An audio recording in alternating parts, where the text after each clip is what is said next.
Okay, in this video we're going to check out some of the export options that you have available to you in ShotCut. We're going to be using the export panel, so you can see that on my screen. If you get rid of, or if you can't see the export panel, you can just go to the view menu and pick export panel, and it should show up somewhere on your screen. On the left side of the export panel, you can see a bunch of different options that are stock options. So you can scroll through these and check out the different options that you have available. There are quite a few. So it goes all the way to the bottom where it has still frame options, but then as you scroll back up toward the top, you can see here are some audio options. You can also see some really common video options. I'm going to select WMV, and then if you click export, you should see a spot where you can save it, and you can pick your saving destination, and you should see that that's going to save it with a .wmv extension. You can give it a name. I'm just going to call this WMV version and save it. That'll bring up your jobs panel, and it's going to run you through the jobs export. This might take a while depending on how big the job is.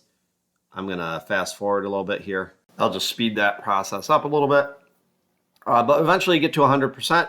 And then if you wanted to check out a different option, I'm going to go over and select WebM as an option. We'll export again, and I'm going to call this one WebM version. I'll speed up the video again here because this version actually took quite a while for whatever reason.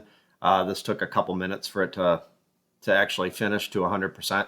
But that's the general idea. You can pick different formats from that left side and export that, and you're going to get a different file extension, and it's going to go through a different compression process to make that happen and put the video in that format. Now, one option that I didn't show, and it's probably the most common option, is over here named the YouTube option. So the name is YouTube option, but it's really an MP4. So when you export using the YouTube option, you're going to get an MP4 extension. And that MP4 extension is super common. Let's take a look at the files that we've exported now and see if we can see some differences. Obviously, I was saving with different names, but a lot of the things are the same. What I do want to focus on is the different file types and the different sizes that we have here. You can see the size of the original being about 4,000 kilobytes or 4 megabytes. The YouTube version actually ended up bigger than the original, and both the WebM and the WMV ended up smaller. So there's some different compression going on between these, and that's why you get some different file sizes, and you might see some differences in quality as well. One other setting that you can change in ShotCut that's going to affect your video quality is the resolution.